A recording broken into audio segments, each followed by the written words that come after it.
High guys, எங்க நம்ம hero பண்ணாத கொலைக்கு தண்டனைக்காக ஜெயில் வாழ்க்கைய அனுபவிச்சுட்டு இருக்காரு. அப்படி கைதிகளோட கைதிகளா ஹீரோ எடுத்துட்டு போய் ஒரு மோசமான தீவுல அடைச்சு வைக்கிறாங்க.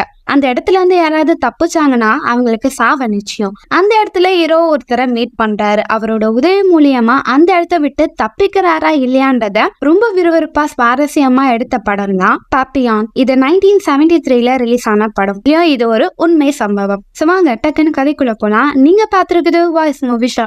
மறக்காம சப்ஸ்கிரைப் பண்ணுங்க அண்ட் பெல் ஐகானை கிளிக் பண்ணுங்க. இப்ப படத்தோட ஸ்டார்டிங்ல பிரான்ஸ் நாட்டை சேர்ந்த கைதிகள் இருக்கக்கூடிய இடத்த காமிக்கிறாங்க. அங்க இருக்கிற ஒரு ஆபீசரும் கைதிகளை பார்த்து, கைதிகளே நீங்க இந்த நாட்டை விட்டு வேற ஒரு இடத்துக்கு போறீங்க, அதனால உங்க நாட்டை மறந்துருங்க அப்படின்றத சொல்றாங்க. இப்ப கைதிகளுக்கு எல்லாம் புது ஆடையை கொடுத்துட்டு அவங்க நாட்டை விட்டு எல்லாரையும் கூட்டிட்டு போறாங்க. அப்படி எல்லாமே போகும்போது அங்க கண்ணாடி போட்ட ஒருத்தர் இருக்காரு. இவர் நம்ம ஹீரோ ஃப்ரெண்டுன்னு சொல்லலாம். அப்படி ஒரு ஃப்ரெண்ட் அங்க வந்து போகும்போது ஒரு லேடி தூரமா இருந்து பாக்குறாங்க. இவங்க ஃப்ரெண்டோட மனைவி. கவலைப்படாதீங்க அப்படின்னும் போது அவர் சிரிச்சுட்டு அங்க வந்து போறாரு. உடனே அவங்க கால ஏறி அந்த இடத்த விட்டு போறாங்க. இப்ப நம்ம படத்தோட ஹீரோவா காமிக்கிறாங்க. ஹீரோ அங்க சோகமா வந்துகிட்டே இருக்கும் போது அவரோட காதலி அங்க வராங்க. நீங்க ஒன்னும் கவலைப்படாதீங்க, நான் உங்களுக்காக காத்துக்கிட்டு இருப்பேன், நீங்க வெளியே வருவீங்க அப்படின்னு சொல்லும் போதே ஹீரோக்கு பக்கத்துல இருந்து வரும். அதுக்கு வாய்ப்பு இல்ல அப்படின்னு சொல்லிட்டு அப்படியே பேசிட்டே அவங்க அங்க வந்து போயிட்டே இருக்காங்க. இப்ப எல்லாரையும் ஒரு போட்ல ஏத்துறாங்க. இங்க படுங்க அங்க போங்க அப்படின்னு சொல்லிட்டு ஒருத்தங்கள பிரிச்சு பிரிச்சு போக சொல்லிக்கிட்டே இருக்காங்க. அப்ப கண்ணாடி போட்ட ஃப்ரெண்டு ரொம்ப சைலண்டா ஓரமா நின்னுட்டு எல்லாத்தையும் பாத்துக்கிட்டு இருப்பாரு. அப்படி எல்லாம் நைட்டு தூங்கும் போது ஹீரோ யாருக்குமே தெரியாம ரகசியமா அவர்கிட்ட வந்து ஒரு சின்ன பெட்டியில அவர் சேர்த்து வச்ச பணத்தை அதுல வைக்கிறாரு. இந்த காலத்துல உயிர் வாழணும்னா பணம் இருந்தாதான் அப்படின்னு சொல்லும் போது ஹீரோக்கு தெரிஞ்ச ஒருத்தரும் அதே என்னவோ கரெக்ட் தான், ஆனா என் பணத்தை எல்லாத்தையும் நான் இழந்துட்டேன் அப்படின்னும் போது, சரி இப்ப நம்ம ஒரு இடத்துக்கு போறோம்ல, அந்த இடத்துல தப்பிக்க வாய்ப்பு இருக்கா அப்படின்றத ஹீரோ கேக்குறாரு. கனவுல கூட அதை நினைச்சு பாக்காத, அந்த இடத்துல போனா தப்பிக்கவே முடியாது, தப்பிக்கணும்னு நினைச்சா சாவுதான் உனக்கு அப்படின்றத அவர் சொல்றாரு. சரி எனக்கு வேற ஏதோ ஐடியா கூட அப்படின்னு ஹீரோ கேட்கும் போது கண்ணாடி போட்டிருக்க ஃப்ரெண்டை பார்த்து, தோ அவன் யார் தெரியுமா, அவன் கோடீஸ்வரன், அவன் கிட்ட எக்கச்சக்கமான பணம் இருக்கு, அவன் கிட்ட விட்டு போட்டு கொஞ்சம் பணத்தை வாங்கி வச்சுக்கோ, நம்ம அந்த தீவுக்கு போன பிறகு அந்த பணத்து மூலியமா தப்பிக்க முடியுமான்னு பாக்கலாம் அப்படின்றத சொல்றாங்க. இப்ப நைட்டு எல்லாம் தூங்கிக்கிட்டே இருக்காங்க. அங்க போலீஸும் அவங்க ஏதாவது தப்பிக்க முயற்சி பண்றாங்கன்னு செக் பண்ணும் போது அதுல ஒருத்தர் சூசைட் பண்ணி இறந்து போயிடுறாரு. அவரோட பாடியை எடுக்கிறதுக்காக வராங்க. அதே இடத்துல அங்க இருந்த கைதிகளும் இதான் சான்ஸ்ன்னு சொல்லி அவரோட ஆடைகளும் அவர்கிட்ட இருந்த பொருளையும் திருடிடுறாங்க. இப்ப அடுத்த நாள் காலையில ஜோருன்னு மழை பெய்யுது. அந்த மழையிலயும் அவங்கள உணவை வாங்கிட்டு போங்கன்றத சொல்றாங்க. அந்த கைதிகள் எல்லாம் உணவை வாங்கிட்டு போகும்போது ஹீரோ இதான் நல்ல சான்ஸ், அந்த கண்ணாடி போட்டவங்க கிட்ட ஐஸ் வச்சு பேசலாம் அப்படின்னு சொல்லிட்டு, ஹாய் நான் இங்க உட்காரலாமா அப்படின்றத கேக்குறாரு. உட்காருங்க, இதுனா ஏனமா அப்படின்னு சொல்லி அவர் பேசும்போது, நீங்க யாருன்னு எனக்கு தெரியும், நீங்க ஒரு இன்சூரன்ஸ் பாலிசி நடத்திட்டு வந்தீங்கல்ல 1928ல, அப்ப நானும் அதுல இருந்தேன். அப்படியா, அப்ப அதுல எவ்வளவு இன்வெஸ்ட் பண்ண, நான் ஏன் இன்வெஸ்ட் பண்ண போறேன், நான் இன்வெஸ்ட் பண்ணல, ஏன்னா இன்வெஸ்ட் பண்ணாதான் எல்லாத்தையும் தூக்கிட்டு நீங்க ஓடி போயிருவீங்களே. என்ன ஆயிருக்கும்னா, அந்த கண்ணாடி போட்டவர் ஒரு இன்சூரன்ஸ் கம்பெனி நடத்திட்டு வந்திருப்பாரு, ஆனா அதுல நிறைய பணத்தை ஏமாத்திட்டாருன்னு சொல்லிதான் அவர் ஜெயிலே போட்டிருப்பாங்க. இதெல்லாம் கேட்டுட்டே இருக்கும் போது அவரும் ஹீரோ பார்த்து, நீனும் ஒழுக்கம் மாதிரி பேசாதடா, நீ ஒரு கொலைகாரன் தானே அப்படின்னும் போது, நான் கொலையே பண்ணல, பண்ணாத கொலைக்கு நான் ஜெயில் தண்டனை அனுபவிச்சுட்டு இருக்கேன் போது இதை நான் நம்பணுமா அப்படின்னு சொல்லும் போது ஹீரோவும், இங்க பாரு, உன்னை பத்தி இங்க இருக்கிறவங்களுக்கு யாருக்கும் தெரியாதுன்னு நினைச்சிட்டு இருக்கியா, நீ எல்லாரோட பணத்தையும் ஏமாத்துனன்னு எல்லாருக்கும் தெரியும், அதுல உன்கிட்ட ஏமாந்து போனவங்க இங்கதான் இருக்காங்க, உன் உயிருக்கு ஆபத்து, எப்ப வேணாலும் உன்னை போட்டதுல பாப்பாங்க, அதனால ரொம்ப 2 பேரும் ஒரு டீல் வச்சுக்கலாம், நான் உனக்கு பாடி கார்டா இருக்கேன், நான் அந்த தீவுக்கு போன பிறகு எனக்கு தப்பிக்க நீ கொஞ்சம் பணம் கொடுத்தா அது போதும் அப்படின்னு சொல்லும் போது இதெல்லாம் கேட்டுட்டே இருக்கிறவரும், அவங்க கிட்ட இருந்து எனக்கு தப்பிக்க தெரியும், நீ ஒன்னும் உதவி பண்ண வேணாம் அப்படின்றத சொல்லிடுவாங்க. ஹீரோ அப்போ இஷ்டம் அப்படின்னு சொல்லிட்டு அங்க இருந்து போறாரு. இப்ப அடுத்த நாள் ஃப்ரெண்டை பார்த்து சில பேரு முறைப்பாங்க. அவர் அட்டாக் பண்ற மாதிரி அவருக்கே தோணும். அதனால அவரே ஹீரோ கிட்ட போய், சரி நான் அந்த டீலுக்கு ஒத்துக்கிறேன், நீ கேட்ட மாதிரி தப்பிக்க பணம் கொடுக்குறேன், என்ன நீ பாத்துக்கணும் அப்படின்னும் போது, ஓகே டி, ஆனா உனக்கு தப்பிக்கணும்னு ஆசை இல்லையான்னும் போது அவரும், இல்ல எனக்கு தப்பிக்கணும்லாம் ஆசை இல்ல, இங்க வந்து உயிரோட அந்த ஜெயிலுக்குள்ள போனாலே போதும் அப்படின்றத அவர் சொல்லுவார். இப்ப நைட் எல்லாம் தூங்கிட்டே இருக்கும் போது அங்க அந்த 2 ஆட்கள் ஃப்ரெண்டை அட்டாக் பண்ண வருவாங்க. ஆனா ஹீரோ காப்பாத்திடுவாரு. ஆனா ஹீரோ தான் அவங்க அட்டாக் பண்ணன்ற விஷயம் தெரிஞ்ச போலீஸும் அவருக்கு பனிஷ்மெண்ட் கொடுப்பாங்க.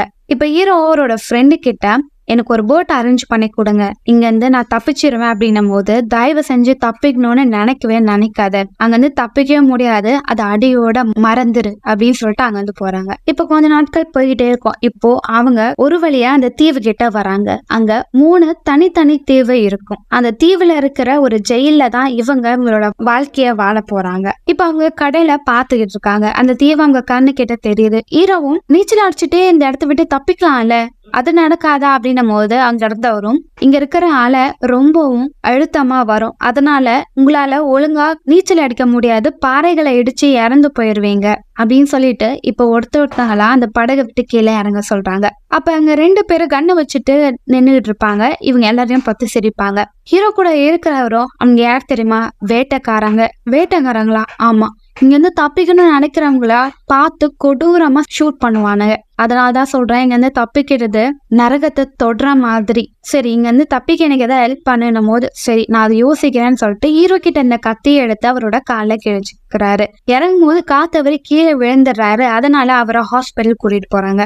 அங்க ஏதாவது போட் கிடைச்சான்னு உனக்கு சொல்றேன் அப்படின்னு சொல்லிட்டு அவரை அங்கிருந்து போயிடுறாரு. அப்படி ஒவ்வொருத்தங்களா நடந்து அப்படியே அவங்கள ஜெயில இருக்கிற இடத்த நோக்கி கூட்டிட்டு போறாங்க.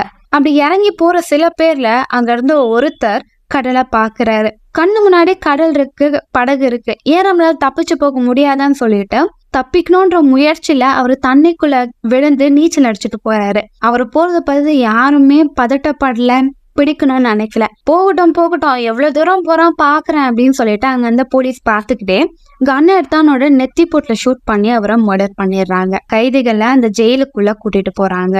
அங்க எல்லாருக்கும் அவங்களுக்கான யூனிஃபார்மா கொடுக்கறாங்க. அங்க இருக்கிற ஹையர் ஆபீசரும், உங்களுக்கு ஒரு இன்ஃபர்மேஷன் நான் சொல்றேன், நல்லா காதை கொடுத்து கேட்டுக்கோங்க. இங்க இருந்து தப்பிக்கணும்னு முதல் வாட்டி நினைச்சீங்கன்னா நீங்க இருக்க வேண்டிய காலத்தோட சேர்ந்து இன்னும் 2 வருஷத்தை நான் அதிகமாக்குவேன். 2வது முறை தப்பிக்கணும்னு நினைச்சீங்கன்னா 5 வருஷத்தை அதிகமாக்குவேன். 3வது முறை தப்பிச்சிங்கன்னா உங்க நிலைமை இதுதான் அப்படின்னு சொல்லிட்டு அங்க ஒரு ஷார்ப்பான கத்தி இருக்கும். தலையை உள்ள விட்டு கத்தியெல்லாம் அவங்க மர்டர் பண்ணிடுவாங்க அப்படின்றத காமிக்கிறாங்க. இதை பார்த்தாங்க இருக்கவங்க எல்லாமே பயந்து போயிடுறாங்க.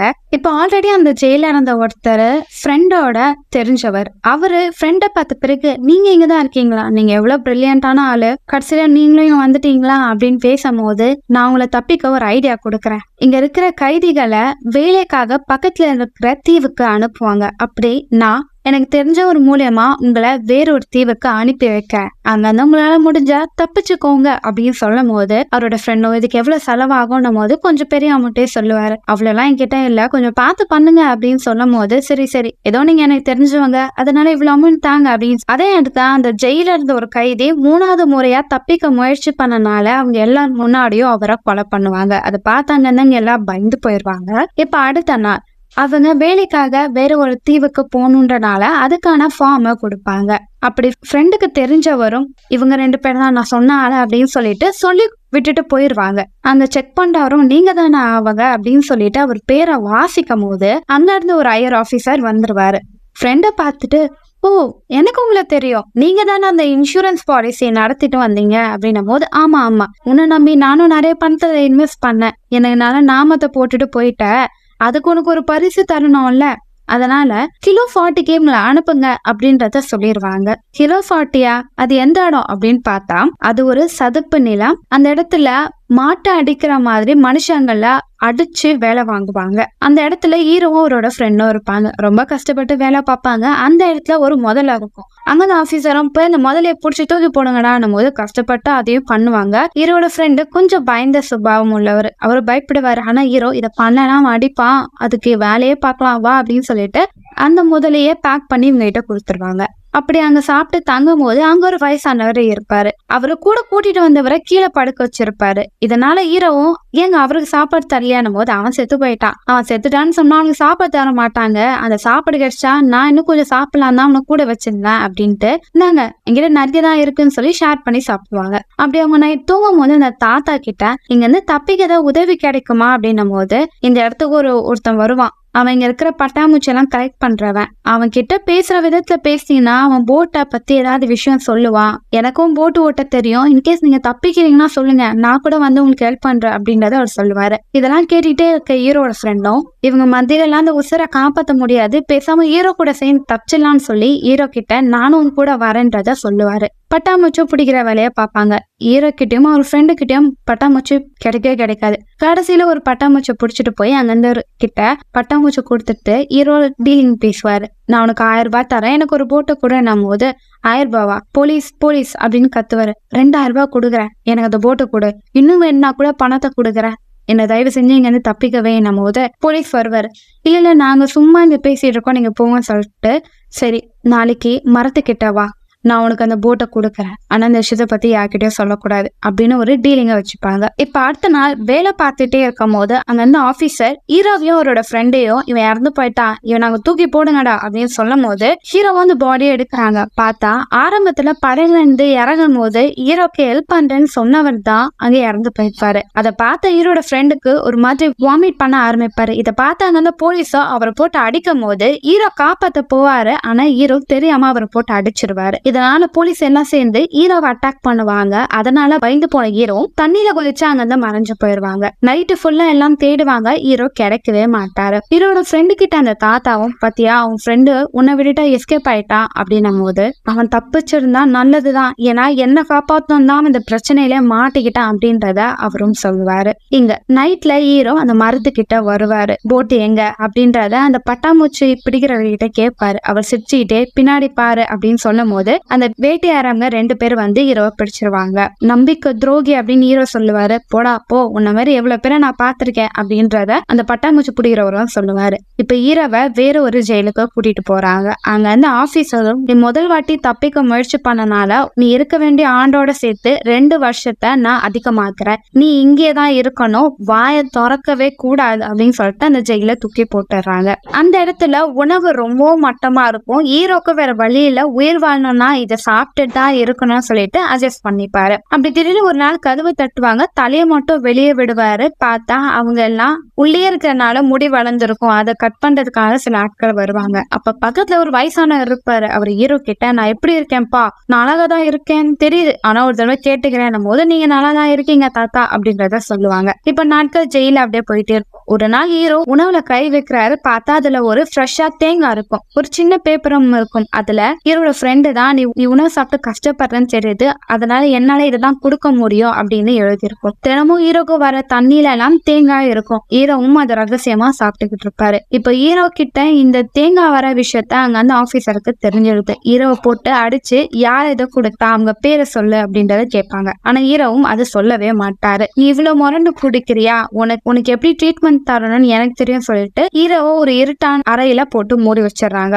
ரொம்பவும் கஷ்டப்படுறாரு. உணவு அவருக்கு ரொம்பவும் மட்டமா வருது. அதுல பூச்சி புழு எல்லாமே இருக்கும். அதை சாப்பிட்டு அப்படியே ஹீரோ அந்த இருட்டு வாழ்க்கையிலே வாழ்ந்துட்டே இருக்காரு. அவரோட நிலைமை ரொம்ப மோசமாகிட்டே இருக்கு. திரும்பவும் போலீஸ் கூப்பிடுறாங்க. சொல்லு, உனக்கு இதை கொடுத்தவன் யாருன்னு சொன்னா நான் இப்பவே உன்னை இந்த இருட்டான இடத்துல இருந்து வேற ஒரு இடத்துக்கு கூட்டிட்டு போயிடுறேன் போது ஹீரோ சொல்லவே மாட்டாரு. அப்படியே கொஞ்சம் நாட்கள் போயிட்டே இருக்கும். ஹீரோட நிலைமை ரொம்ப மோசமா இருக்கும். இப்போ ஹீரோட முடிய வெட்ட ஹீரோ வெளியே வர சொல்லுவாங்க. பார்த்தா அந்த தாத்தா நிலைமை மாதிரி ஹீரோட முகமும் உடம்பும் ரொம்பவும் ஒல்லியாயிரும். அப்படியே கொஞ்சம் நாட்கள் போயிட்டே இருக்கும். இப்போ திடீர்னு ஹீரோ சாப்பிடும் போது அவரோட பல்லு அவர் கையிலே வந்துடும். அவருக்கு இன்ஃபெக்ஷனும் ஆயிருக்கும். இதுக்கடுத்து நான் இறந்துருவேன்னு நினைச்ச ஹீரோவும் உண்மையை சொல்லிடலாம் சொல்லிட்டு போலீஸ கூப்பிடுறாங்க. அவங்க பேரு அப்படின்னு சொல்ல வருவாரு. ஆனா அவருக்கே கொஞ்சம் சங்கடமா இருக்கும். இல்ல, எனக்கு வயசாயிடுச்சு, நான் சாக போறேன், எனக்கு எதுவுமே ஞாபகம் இல்லை, ஆனா நான் சத்தியமா சொல்றேன், எனக்கு இது யார் கொடுத்தாங்கன்னு தெரியவே தெரியாது, என்னை விட்டுருங்க சாமி அப்படின்னு கெஞ்சு கேட்பாரு. இந்த விஷயங்கள் ஹீரோட ஃப்ரெண்டுக்கும் தெரிய வருது. அவரும்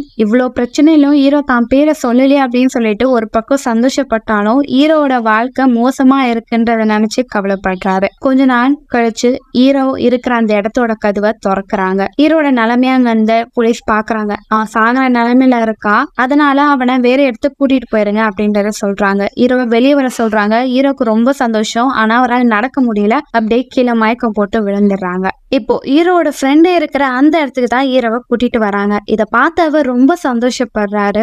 அவரால் முடிஞ்ச அளவுக்கு ஹீரோக்கு வேண்டிய எல்லாத்தையும் பண்ணி கொடுக்கறாங்க. அப்படி அந்த இடத்துல ஒரு டீனேஜ் பையன் இருப்பான். அவனுக்கு கொஞ்சம் மெடிக்கலும் தெரியும். அவன் ஹீரோக்கு வேண்டிய உணவையும் எல்லாத்தையும் கொடுப்பான். ஹீரோ நல்ல ரெஸ்ட் எடுத்து உடம்ப பார்த்த பிறகு இப்போ அந்த இடத்துக்கு ஹீரோட ஃப்ரெண்டு வராரு. ஹீரோ கிட்ட அவரும், பாரு, நீ பண்ணாத கொலைக்கு வந்துட்டேன்னு சொன்னல, இந்த கேஸ என் மனைவிய லாயர் கிட்ட நான் பேச சொன்னேன். அப்போ நீ கொலை பண்ணேன்னு சொன்ன சாட்சிக்காரன் கொஞ்சம் பணம் கொடுத்தா அந்த கதையை மாத்தி சொல்றேன்னு சொல்லியிருக்கா. அப்படி அவன் கதையை மாத்தி சொன்னானா நீ இன்னும் 3 வருஷம் தான் ஜெயில இருக்கணும், அதுக்கடுத்து உன்னை விடுதலை பண்ணிடுவாங்க அப்படின்னும் போது ஹீரோ 3 வருஷம்னா என்னால இங்க இருக்க முடியாது, சீக்கிரம் போட்டுக்கு ரெடி பண்ண, நான் இங்க இருந்து தப்பிக்கணும்ன்றத சொல்லுவாரு. நினைச்சேன் நீ இன்னும் மாறாம அப்படியேதான் இருப்பேன்னு. சரி அந்த வேலையை நான் பாக்குறேன் அப்படின்னு சொல்லிட்டு ஃப்ரெண்ட் அங்க இருந்து போயிடுறாரு. இப்ப நைட்டு எல்லாம் தூங்கிட்டே இருக்கும் போது அந்த டீனேஜ் பையனை அங்க இருந்த வேற ஒரு கைதி அவன் கிட்ட தப்பா நடந்துக்க பாப்பாரு. இந்த விஷயத்த ஹீரோ பாத்துக்கிட்டே இருப்பாரு. இப்ப அடுத்த நாள் ஹீரோவும் அவரோட ஃப்ரெண்டும் அந்த சதுப்பு நிலத்துல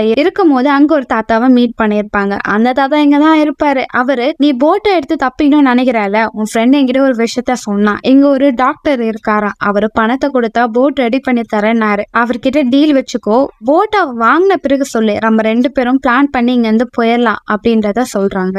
இப்ப அடுத்த நாள் அந்த டீனேஜ் பையன் அங்க இருக்க எல்லாருக்கும் ஷேவ் பண்ணி விடுவான். அப்ப ஹீரோவும் நான் உனக்கு கொஞ்சம் பணத்தை கொடுக்குறேன், நீ கொஞ்ச நேரம் உன்கிட்ட ஒருத்தன் மிஸ்பிஹேவ் பண்ண வரான்ல அவன் கிட்ட கடலை போடு, நாங்க அந்த நேரம் தப்பிச்சிடுறோம், உங்களுக்கு பணமும் நாங்க கொடுக்குறோம். நம்ம தப்பானவன் நினைச்சியா, இதை நீ சொன்ன உடனே நான் போட்டு தள்ளி இருக்கணும், நீ நினைக்கிற மாதிரி ஆளு கிடையாதுன்னா அப்படின்னு சொல்லி மிரட்டி விட்டுறாரு. இப்ப கொஞ்ச நேரம் கழிச்சு ஹீரோட ஃப்ரெண்டும் வராரு. நீ சொன்ன மாதிரி எல்லாமே ரெடி, இந்த பணத்தை வச்சுக்கோ அப்படின்னும் போது ஹீரோ நீயும் என் கூட வாங்க தப்பிச்சு போயிடலாம் போது இல்ல என் மனைவி லாயர் கிட்ட என் கேஸ பத்தி பேசிட்டு இருக்கா, அந்த கேஸ் முடிஞ்சிடுச்சுன்னா என்ன சீக்கிரமா வெளியே எடுத்துருவாங்க போது ஹீரோ ஒரு விஷயத்த சொல்லுவாரு. இப்போ உன்னோட பணம் நகை இதெல்லாம் யார்கிட்ட இருக்குன்னும் போது என் மனைவி கிட்ட இருக்கு. இப்ப அந்த பணத்துக்கு எல்லாத்துக்கும் மனைவி தானே சொந்தக்காரி. ஆமா, நீ இப்ப இங்க இருக்க, நீ வெளியவும் தப்பிச்சு போக முடியாது, நீ வந்தா என்ன வரலன்னா என்ன, உன் சொத்தை அவ யூஸ் பண்ணிக்க மாட்டாளா, உன்னை வெளியே எடுக்கணும்னு அவ எதுக்கு முயற்சி பண்ணணும் அப்படின்னும் போது அவருக்கே கொஞ்சம் டவுட்டா இருக்கும். பட் பரவாயில்ல, என் மனைவி எனக்கு காப்பாத்துறேன்னா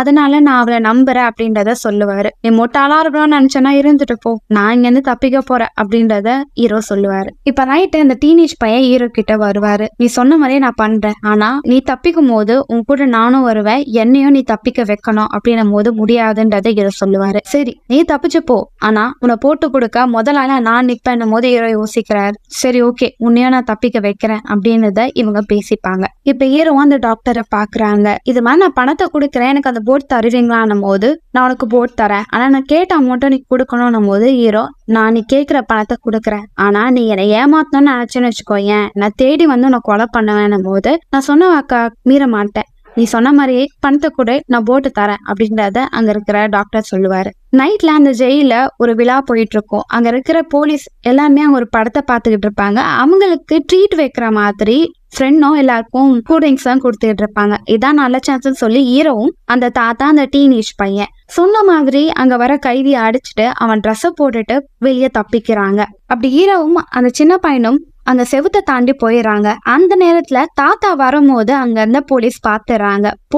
போலீஸ் கத்தக்கூடாதுன்னு சொல்லி ஹீரோட ஃப்ரெண்டும் அங்க இருந்து ஒரு பொருள் அந்த போலீஸ் மேல அடிச்சிடறாங்க. அதே நேரத்துல மயக்கமா இருந்த அந்த கைதியும் ஹீரோட ஃப்ரெண்டு பேரை சொல்லி கொலகாரன் கத்திடுவான். அதனால ஹீரோவும் நீங்க இருந்தா மாட்டிப்ப, எங்க கூடயே வந்துருன்னு சொல்லி இவங்க 3 பேருமே தப்பிச்சு அந்த இடத்த விட்டு போகும்போது ஐட்டா இருக்க செவத்துல இருந்து கீழே குதிக்கும் போது ஹீரோட ஃப்ரெண்டோட காலை ஃப்ராக்சர் ஆயிடும். எப்படியோ நொண்டி அவங்க அந்த இடத்த விட்டு தப்பிச்சு போயிருவாங்க. அப்படி போகும்போது அந்த டாக்டர் சொன்ன மாதிரி அங்க ஒரு போட் இருக்கும். அந்த போட்டை பார்த்தா அது உடஞ்சு போன போட்டு. அடா பாவி, திரும்ப நான் ஏமாத்திட்டானுங்க அப்படின்னும் போது அதே இடத்துல ஹீரோட ஃப்ரெண்டும் உங்களை நம்பி வந்து என் காலை வர நான் உடச்சிக்கிட்டேன், நான் பேசாம அங்கே இருந்திருக்கலாம் அப்படின்னு சொல்லி இவங்க 2 பேரும் மாத்தி சண்டை போட்டுட்டே இருக்கும் போது இப்ப ஏதோ ஒரு பறவை கத்துற சத்தம் கேக்குது. ஹீரோ என்னன்னு போய் பார்த்தா அந்த நிலத்துல வாழ்ற காட்டுவாசி மாதிரி ஒரு ஆள் இருப்பாரு. அவரும் என்ன இங்க இருந்து தப்பிக்கணும்னு நினைச்சீங்களா, போட்டு ஓட்டியா இருந்திருக்குமே அப்படின்றது சொல்றாரு. ஆமா, உங்களுக்கு எப்படி தெரியும், பாதி கைதி கிட்ட பணத்தை கொடுத்து இங்கதான் வர வைப்பான் அந்த டாக்டரு,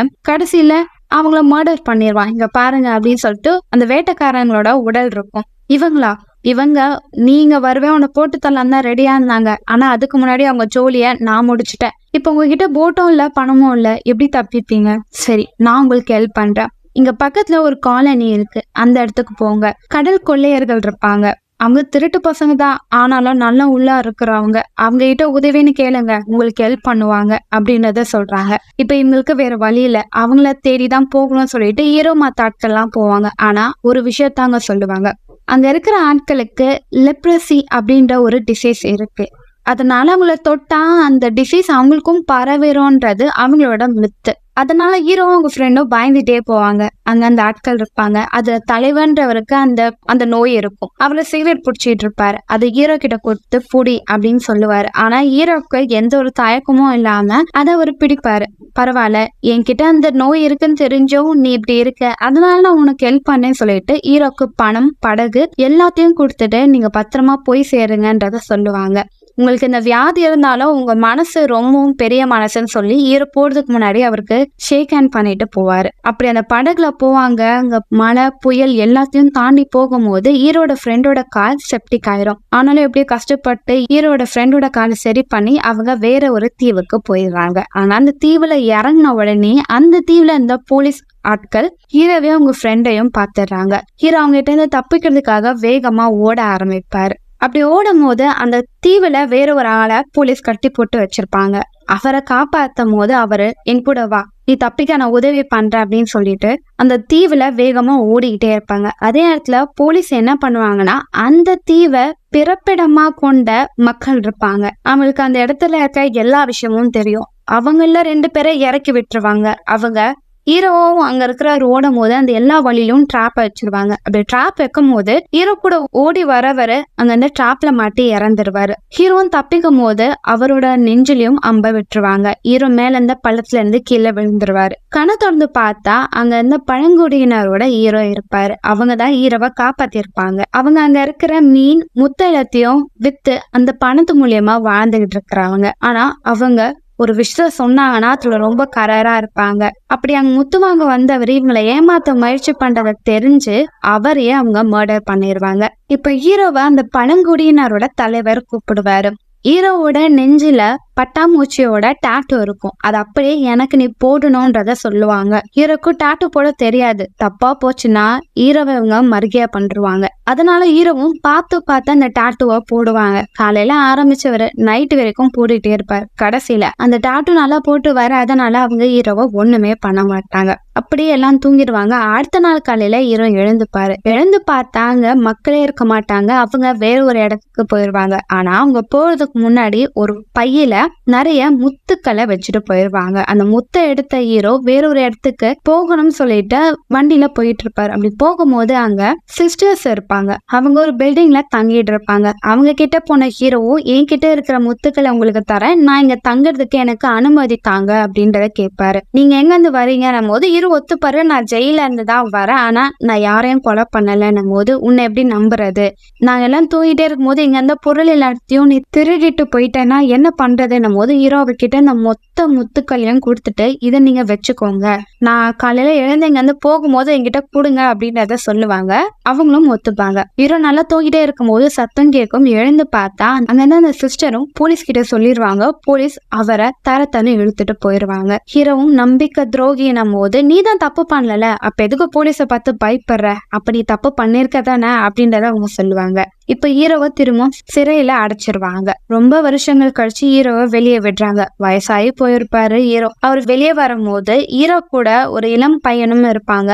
அவரையும் வெளியே கூட்டிட்டு வருவாங்க. ஆனா அவரால் இந்த வாழ்க்கைய வாழ முடியாம ரொம்ப உடம்பு முடியாம போய் சாகிற நிலைமைக்கு போயிருவாரு. அவரை பார்த்த ஹீரோவும் உனக்கு ஒன்னும் ஆகாதுன்னும் போது ஹீரோ பார்த்து அவரும் நமக்கு விடுதலை கிடைக்குமா அப்படின்னு சொல்லியே இறந்து போயிருவாரு. அவர் இறந்த பிறகு கொஞ்ச நாள் கழிச்சு ஹீரோவை கூட்டிட்டு போய் டெவில் ஐலாண்டுன்னு ஒரு இடம் இருக்கு, அங்க தங்க விட்டுருவாங்க. அந்த இடத்துல அவங்களுக்கு வாடுறதுக்கான உணவும் பொருட்கள் எல்லாமே கொடுத்துருவாங்க. அவங்க அந்த இடத்துலதான் வாழணும். அந்த இடத்த விட்டு அவங்களால தப்பிக்கவே முடியாது. அப்படி ஹீரோ அந்த தீவுல விடுறாங்க. அந்த தீவுல ஹீரோ இருக்கும் போது இப்ப ஹீரோ பாக்குறாரு அவரோட ஃப்ரெண்டு அங்கதான் இருக்காரு. அவரோட ஃப்ரெண்டை பார்த்த ஹீரோ ரொம்ப சந்தோஷப்படுவாரு. ஆனா அவருக்கும் ஹீரோவை கண்டாலே பிடிக்கல. வேகமா வீட்டுக்குள்ள போயிடுறாரு. ஹீரோவை என்ன மன்னிச்சிருன்னும் போது என்னை விட்டுட்டு போனவ தானடா நீ, எனக்கு என்ன ஆச்சு நினைச்சது பாத்தியான்னும் போது என்னை மன்னிச்சிரு, அதுதானே இப்போ நான் பாக்குறேன்ல அப்படின்னும் போது பேசி சண்டை போடுவாங்க. அதுக்கத்த 2 பேரும் ஒன்னா சேர்ந்துருவாங்க. அவர் சமைச்சு ஒன்னாவே ஹீரோ கிட்ட கொடுப்பாரு. ஹீரோ ரொம்ப நல்லா இருக்குன்னு சொல்லி சாப்பிடுவாரு. அப்ப அவரோட ஃப்ரெண்டு என்ன சொல்லுவாருன்னா, நான் ஒரு விஷயத்த கேள்விப்பட்டேன், என்னோட மனைவி என் கேஸ பத்தி லாயர் கிட்ட பேச போய் கடைசிதான் அந்த லாயரே அவ கல்யாணம் பண்ணிட்டா, என்ன பாரு நான் எவ்வளவு முட்டாளா இருந்திருக்கேன்ல அப்படின்னு சொல்லிட்டு அவர் வருத்தப்படுவாரு. கவலைப்படாத அப்படின்னு சொல்லிட்டு ஹீரோவும் அங்கிருந்து போயிடுறாரு. இப்போ ஹீரோவும் அந்த கடல்ல இருக்கிற அலைகளை பார்த்துக்கிட்டே இருக்காரு. அப்படி பார்த்துக்கிட்டே இருக்கும் போது ஹீரோவுக்கு ஒரு ஐடியா வருது. அவர் அவர் ஃப்ரெண்டை பாக்குறாரு. நம்ம தான் இங்க தப்பிக்கலாம் அப்படின்னும் போது ஹீரோ கிட்ட ஒரு ஃப்ரெண்டும், இங்க பாரு என்கிட்ட பணமும் இல்ல போட்டும் இல்ல, என்ன எதுவுமே எதிர்பார்க்காத அப்படின்னும் போது அதெல்லாம் தேவையில்ல, வேற ஒரு வழி இருக்கு வா உனக்கு காமிக்கிறேன்னு சொல்லிட்டு அவர்கிட்ட ஒரு காஞ்சு போன தேங்காய் இருக்கும். அந்த தேங்காவை தண்ணியில தூக்கி போறாரு. அந்த தண்ணியில இருக்கிற அலை மூலமா அந்த தேங்காய் அந்த இடத்த விட்டு நகர்ந்து போகும்ன்றத அவர் சொல்லுவார். ஆனா அதுக்கு மாறா அந்த தேங்காய் அங்க இருக்கிற பாறைகளை இடிச்சு உடஞ்சே போயிடும். அதை பார்த்து ஒரு ஃப்ரெண்டும், பாத்தியா நீ சாகணும்னு நினைக்கிறியா அப்படின்னும் போது அவரும் அங்க வந்து போயிடுறாரு. ஆனா ஹீரோ வேற ஒரு விஷயத்த கண்டுபிடிச்சிருப்பாரு. அவர் ஃப்ரெண்ட கூப்பிடுறாரு, இங்க பாரு நம்ம இங்கே இருந்து சாக நான் விரும்பல, நீயும் இப்படிதான் இருப்பேன்னு நினைக்கிறேன், இங்க இருந்து போகணும். நான் ஒரு விஷயத்த நோட் பண்ணேன், எடுத்த உடனே அலையில குதிக்கிறது தப்பு. ஒரு அலையும் நான் பார்த்தேன், அதுல 8வது அலை தான் ரொம்ப பொறுமையா வருது. அந்த டைம் நம்ம குதிச்சோம்னா இங்க இருந்து ஈஸியா போயிடலாம். நான் நிறைய தேங்காய்களை இந்த மூட்டையில கட்டி இருக்கேன், அதனால அது நல்லா மிதக்கும், நம்ம இங்க இருந்து தப்பிச்சு போலாம், நீ வா இங்க இருந்து போலான்றத சொல்லுவாங்க. ஆரம்பத்துல அவர் ஃப்ரெண்டு ஒத்துக்க மாட்டாரு. ஆனா ஹீரோ சொல்றதும் அவருக்கு புரியும். வர ஒத்துப்பாரு. ஆனா அந்த கடலோட சீற்றத்தை பார்த்து அவரு பயந்துருவாரு. இல்ல நான் வரல, நான் மட்டும் இல்ல நீயும் போகாத, நீ சாக நான் விரும்பல, நீ என் கூடயே இருன்றத அவரு சொல்லுவாரு. ஆனா ஹீரோவும் இங்கே இருந்து நான் சாக விரும்பல, இந்த இடத்த விட்டு நான் தப்பிக்கணும் அப்படின்னு சொல்லிட்டு நான் போறேன் அப்படின்னு சொல்லிட்டு ஹீரோ குதிச்சிடுறாரு. ஹீரோ கெஸ் பண்ண மாதிரி 8வது ஆள லைட்டா தான் வரும். ஹீரோ அந்த இடத்த விட்டு நகர்ந்து போயிடுவாரு. இத அவர் ஃப்ரெண்டு பார்த்து சந்தோஷப்படுவாரு. அப்படியே ஹீரோ அந்த தண்ணியில நகர்ந்து போய்கிட்டே இருப்பாரு. ஹீரோக்கு ஒரு வழியா விடுதலை கிடைச்சிரும். அதுக்கடுத்து அவரோட வாழ்க்கைய அவரு சுதந்திரமா வாழ ஆரம்பிச்சுட்டாரு. கொஞ்ச நாட்கள் கழிச்சு இந்த தீவுல இருக்கிற ஜெயிலும் மூடிட்டாங்க அப்படின்றத சொல்லி இந்த படத்தை முடிக்கிறாங்க. இந்த உண்மை கதைய தப்பிச்சு போன ஹீரோ தான் நாவலா எழுதியிருப்பாரு. அந்த நாவலை வச்சுதான் இந்த படத்தை எடுத்திருப்பாங்க. இதே படத்தை 2017 எடுத்திருப்பாங்க. ஆனா அப்ப பார்த்தா அதுல நிறைய விஷயங்கள் இருக்கும்னு சொல்லிதான் நான் பழைய படத்தை எடுத்தேன். பழைய படமா இருந்தாலும் இந்த படம் ரொம்ப இன்ட்ரெஸ்டிங்கா இருந்தது. இந்த படத்துல கடைசியில ஹீரோட ஃப்ரெண்டுக்கு என்ன ஆச்சுன்றத சொல்லாமலே முடிச்சிருப்பாங்க. அதை தவிர இந்த படம் எனக்கு ரொம்பவும் பிடிச்சிருந்தது. சோ எப்படின்னு மக்களே படம் உங்களுக்கு பிடிச்சிருக்கும் நினைக்கிறேன். அடுத்த ஒரு சுவாரஸ்யமான படத்துல நான் உங்களை சந்திக்க வரேன். Until then, bye bye.